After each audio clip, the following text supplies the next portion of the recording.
সারা রাত মাছ ধরতে ধরতে এখন ভোর রাত। আর কিছুক্ষণ পরেই শুভে সাদিক।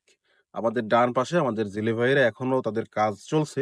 কারণ তাদের কেবল হচ্ছে মাছ ধরা শেষ। বাট জাল তোলা, সেই জালটাকে নিয়ে আবার কিনারায় যেতে হবে। মানে মোটামুটি অনেক কাজ। তারা তাদের কাজ করতেছে। আমরা দেখতেছি, শুনতেছি। যাক আর এখন হচ্ছে আমার সাথে একজন লোক আছে। আমাদের সবার প্রিয় মুজাম্মেল ভাই। যদিও আপনারা হয়তোবা অনেকে চিনবেন, অনেকে চিনবেন না। তো মুজাম্মেল ভাই হচ্ছে এখন আমাদের সাথে আছে। মুজাম্মেল ভাই যেটা করবে সেটা হচ্ছে আমরা এই যে আপনাদের ফিশ ভ্যালির কাস্টমারদের জন্য যে গলদা চিংড়ি আর মাছ কিনে নিয়ে এসেছি, এখন সেগুলো রান্না বাড়া করে খাওয়াবে। নাকি ভাই? হ্যাঁ, হ্যাঁ?